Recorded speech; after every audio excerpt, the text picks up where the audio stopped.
Setelah melalui proses panjang dengan berbagai pro kontra antara pemerintah, pengusaha, dan para buruh, akhirnya draft RUU Omnibus Law Cipta Kerja atau disingkat Ciptaker, bukan Cilaka ya, sudah diserahkan ke DPR untuk pembahasan lebih lanjut. Nah, Presiden Joko Widodo menargetkan bahwa pembahasan ini bisa selesai dalam waktu secepat-cepatnya, kalau bisa kurang dari 100 hari kerja. Pemerintah dan DPR pun berjanji bahwa seluruh pihak, termasuk masyarakat umum, akan dilibatkan selama pembahasan ini. Nah, sebelum kita memberi kritikan ataupun saran, tentu kita harus paham dulu ya, seperti apa sih isi dari draft tersebut. Untuk itu kita akan bahas sama-sama saat ini, kita akan kupas RUU Ciptaker.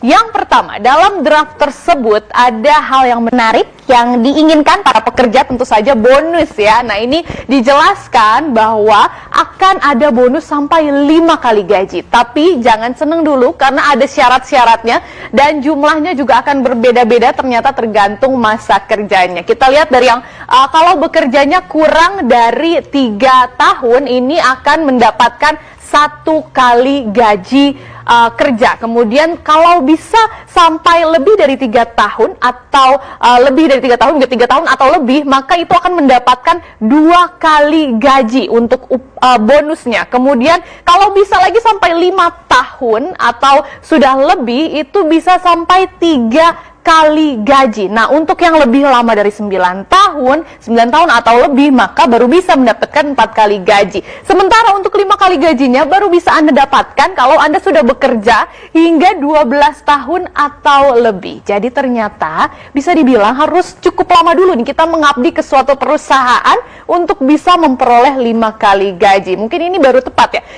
Ada istilah budak korporat. Mungkin kalau sudah jadi budak korporat dulu, kita baru bisa mendapatkan 5 kali gaji. Ya, nah pemberian bonus ini akan diberikan 1 kali dalam jangka waktu paling lama 1 tahun setelah Undang-Undang Ciptaker berlaku. Sayangnya aturan ini tidak berlaku untuk sektor usaha mikro dan kecil. Itu yang pertama, ini masih permulaan. Yang dibahas selanjutnya adalah dalam draft tersebut ternyata terkait dengan hari kerja dan waktu istirahat para buruh atau para pekerja. Kalau sebelumnya di Undang-Undang Nomor 13 Tahun 2013 tentang Undang-Undang Ketenagakerjaan, waktu kerja buruh itu diatur menjadi 2 bentuk ya. Yang pertama, kita lihat dulu yang sebelumnya, buruh bisa bekerja sampai 7 jam per harinya atau 40 jam seminggu dengan jumlah hari kerjanya sebanyak 6 hari kerja, sehingga ada waktu istirahat mingguannya yaitu 1 hari. Yang kedua itu bisa 8 jam per hari, sama juga per minggunya 40 jam, tapi untuk 5 hari kerja sehingga ada waktu istirahat 2 hari setiap minggunya. Tapi di draft RUU kali ini ternyata buruh harus kerja paling lama 8 jam juga, sama 8 jam sehari dan 40 minggu seminggu, tapi untuk 6 hari kerja. Jadi hanya ada waktu istirahat 1 hari, yaitu untuk maksimalnya tadi 8 jam per hari, 40 jam per minggu sama, tapi ternyata hanya untuk 6 hari kerja dan istirahatnya 1 hari aja seminggu. Tapi bagaimana dengan sistem pengupahannya? Kita akan lihat di slide selanjutnya. Ternyata di draft ini pemerintah sudah memutuskan untuk menghapus aturan soal upah yang seharusnya diterima buruh kalau berhalangan hadir, baik karena sakit misalnya atau karena alasan keluarga dan alasan lainnya. Dan sebenarnya masih disebutkan bahwa buruh akan tetap mendapatkan upahnya, yang berhalangan masuk akan tetap diberikan upah dari pengusaha, tapi ternyata besarannya tidak diatur lagi dalam RUU tersebut, tapi akan diatur dalam peraturan pemerintah. Padahal kalau mengacu aturan sebelumnya, Undang-Undang Ketenagakerjaan, itu sudah diatur dengan beberapa skenario ya. Yang pertama, misalnya Anda sakit dan harus beristirahat atau dirawat, maka 4 bulan pertama itu akan tetap mendapatkan upah sebesar 100% upah. Baru kemudian 4 bulan berikutnya, seandainya masih tetap sakit dan tidak bisa hadir, itu akan diberikan upah sebanyak 75% upah.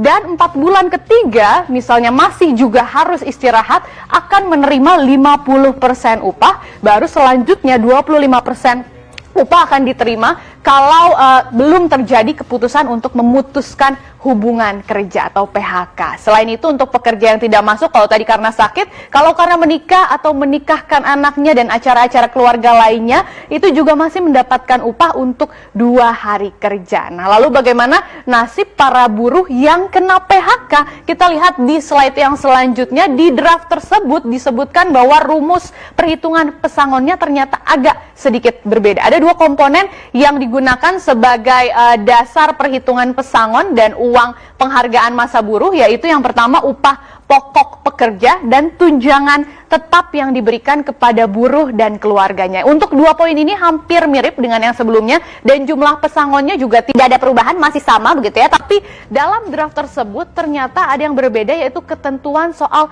proses melakukan PHK-nya, yaitu PHK nantinya bisa dilaksanakan berdasarkan kesepakatan antara pengusaha dan buruh. Bagaimana dengan yang sebelumnya? Kalau kesepakatannya tidak tercapai, maka akan dilakukan melalui prosedur penyelesaian perselisihan hubungan industrial. Itu untuk yang RUU Draft Omnibus Law nanti ya. Nah, kalau di UU sebelumnya, sebelum PHK dilakukan, maka pengusaha, pekerja, serikat pekerja, kemudian pemerintah itu harus mengusahakan terlebih dahulu supaya pemutusan tidak terjadi. Kalau misalnya tidak bisa dihindari, benar-benar harus tidak ketemu jawabannya, maka wajib dirundingkan lagi oleh pengusaha dan serikat pekerja atau pekerja lain kalau memang ada pekerja yang tidak tergabung dalam serikat pekerja. Baru seandainya perundingan tersebut mentok, benar-benar gagal, pengusaha bisa melakukan PHK setelah memperoleh penetapan dari Lembaga Penyelesaian Perselisihan Hubungan Industrial. Jadi prosedurnya kalau di Undang-Undang Ketenagakerjaan yang sebelumnya itu lumayan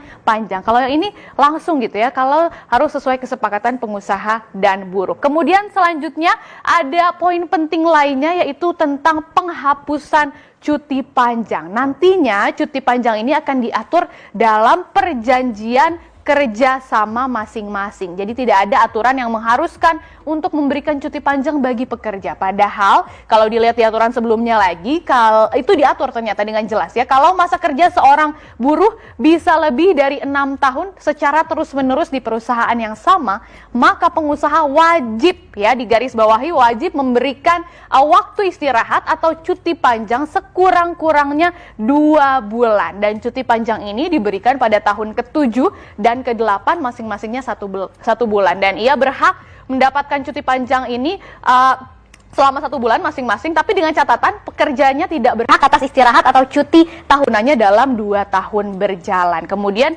ketentuan ini akan kembali berlaku lagi setiap kelipatan 6 tahun, jadi kelipatan 12 tahun dan lain sebagainya, seterusnya begitu ya. Jadi ini beberapa poin yang ada dalam RUU Ciptaker, tapi kita akan pantau sama-sama benar-benar detailnya seperti apa nanti akan dibahas dalam DPR, dan tentu saja ini masih mengandung polemik karena para buruh juga begitu sudah diserahkan ke DPR masih menyatakan bahwa tidak setuju dengan isi dari RUU Ciptaker ini karena dianggap terlalu membuat sengsara para